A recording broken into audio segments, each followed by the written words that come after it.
नमस्कार दोस्तों, स्वागत है हमारे आपके चैनल में। आज हम बात करने वाले हैं रिस्क के बारे में। किसी भी बिजनेस को जब हम स्टार्ट करते हैं या फिर हम शेयर मार्केट में ही आए हैं, ये सबसे बड़ा रिस्की गेम होता है। सारे लोग बोलते हैं ये गैम्बलिंग है। गैम्बलिंग क्यों है? लाखों लोग इसमें आते हैं और चले जाते हैं एंड ऑफ द ईयर। क्यों? क्योंकि उन्होंने रिस्क को पहचाना नहीं है। सारे लोग फायदा देखते हैं, फायदा दिखाने की कोशिश भी करते हैं इतने सारे, लेकिन हमें सबसे पहले अपने रिस्क को समझना है कि एक्चुअली में रिस्क है क्या, और हम पर्टिकुलरली हम और आप कितना रिस्क ले सकते हैं। जब हम रिस्क अपना कैलकुलेटेड कर लेंगे कि मान लीजिए हमारे पास 10,000 रुपीज है, मैक्सिमम हम लॉस कितना सह सकते हैं उस पर हमें ध्यान देना है। गेन तो हम करेंगे आगे चलकर, लेकिन हम नुकसान कितना सह सकते हैं। हमें 2 रुपया का फायदा हो, लेकिन 2 रुपया का नुकसान ना होना चाहिए। इस बात को हमेशा ध्यान रखिए। और मैं चाहता हूं रिस्क के बारे में अपना रिस्क हमेशा याद रखें। 10,000 का है तो 10,000 का हम रिस्क नहीं लेने वाले हैं। हम ज्यादा से ज्यादा उसका 1% 100 रुपया का रिस्क लेंगे। जैसे ही 100 रुपया हमारा नुकसान हो जाएगा, हम बाहर आ जाएंगे। अगले दिन हम फिर तैयारी करके आएंगे। लेकिन हमें तैयारी रहना पड़ेगा, हमें रिस्क के बारे में जानना पड़ेगा। रिस्क एक्चुअली हम कितना ले सकते हैं। मैं एक एग्जांपल देना चाहता हूं दोस्तों आपको।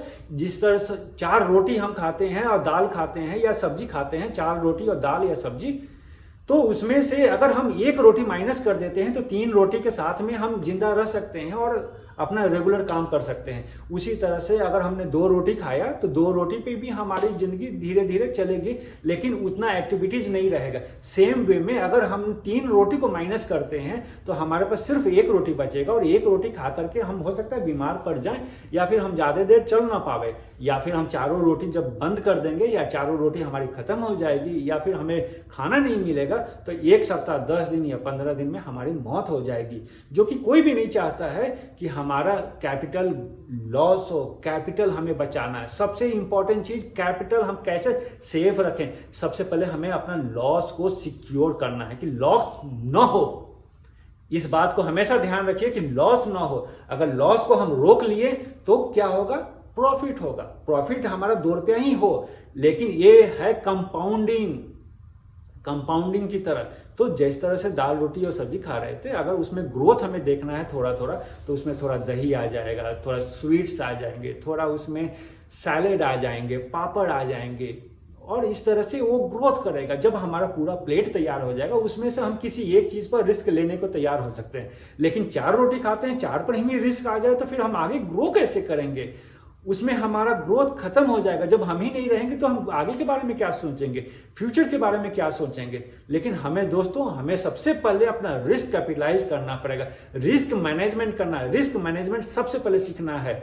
इसीलिए दोस्तों मैं चाहता हूं कि जब कभी भी हम शेयर मार्केट में आए हैं या किसी भी बिजनेस में आए हैं, तो अपना रिस्क को पहचाने। बिना रिस्क का कोई काम नहीं है। सारे लोग कहते हैं रिस्क है तो इश्क है। अरे रिस्क तो लेने के लिए तैयार हैं, लेकिन कितना, वो आपको और हमें डिफाइन करना है कि कितना। आपको भी मालूम है ये इश्क के चक्कर में कितने घर तबाह हो गए हैं। हमें उनको भी नजरअंदाज नहीं करना चाहिए दोस्तों।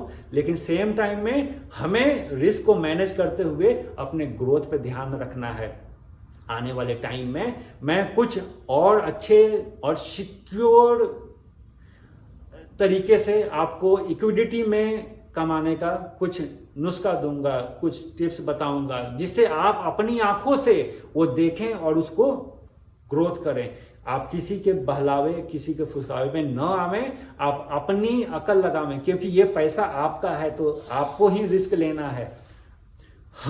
अगर मेरे बोलने से आप लगा देते हैं पैसा, अगर कल नुकसान होता है तो ये आप बोलेंगे कि हमारे बताने से हुआ। नहीं, आपको अपना नजर, अपना ग्राफ, मैं वो भी बताऊंगा आने वाले दिनों में। चार्ट के बारे में भी डिस्कस करूंगा, और किस तरह से मिनिमम रिस्क में इक्विटी हम लोग खरीद के ग्रोथ कर सकते हैं, पैसे को किस तरह से ग्रो पे डालेंगे, ये भी मैं बताऊंगा। तब तक दोस्तों अपना और अपने परिवार का ध्यान रखिए। तब तक नमस्कार, जय हिंद।